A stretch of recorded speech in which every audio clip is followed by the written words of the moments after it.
Число разводов увеличивается в 5 раз. Что это за день? Время. Գոնգի ձայնը չկա, բայց հաղորդավարի հարցերի բարդությունը դրանից չի նվազում։ Ինչ երբ որտեղի գիտակ չեն, բայց խաղում են ոչ պակաս ոգևորությամբ։ Հիմա նստած են ամեն սեղանի շուրջ 2, հա, այսպես ասած, փորձառու գիտակ եւ ամեն սեղանի շուրջ 4 նոր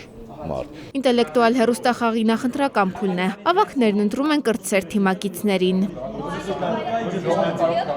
Ում խոսքն ավելի համոզիչ կհնչի, ով վայրկյանների ընթացքում կդրսևորի լիդերի որակները, ում գիտելիքներն ավելին կլինեն։ 7 տարի առաջ Արման Աբովյանն ինքն էր նույն քննությունը հանձնում։ Հիմա սեղանի գլխավերևում է, հիանում է երիտասարդ էնտուզիաստներով։ Գալիս են 10, 12, 14, 16 տարեկան երեխեք եւ 70 տարեկանի հետ նստում խաղում են։ Մեկ հայտարարություն եւ մարդկանց մի ամբողջ բանակ, նրանք համոզված են, գիտեն ինչ եւ որտեղ հարցերի պատասխանները։ Հաջորդ եթերաշրջանում հեռուստադիտողը թիմերում համալրում ու վերակազմավորում կտեսնի, նոր գիտակները կընտրվեն հենց այսպես, լավագույններն իրենց ցույց կտան։ Այստեղ ավելի շատ խնդիրը նաեւ տրամաբանության հետ է կապված, այսինքն կարողանան իրենց գիտելիքները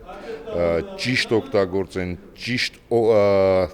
տեղին կարողանան թիմային օգտագործեն։ Առաջին փուլը հաղթահարված է, Հայկը լրացնում է հայտը, ինչ երբ որտեղի ընտրական փուլին մասնակցելու որոշումը համապատրաստից կայացրեց։ 3 տարեկանից նայում է հեռուստախաղը, համադրել է, թե քանի հարցի է զուգահեռ պատասխանել ու ինքն իրեն հարցրել, ինչու ոչ։ Ворошилова ասում է, это единственное место, где можно заработать деньги своим умом։ Փառք Աստծո, հիմա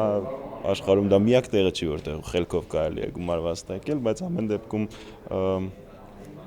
խաղի համադրությունը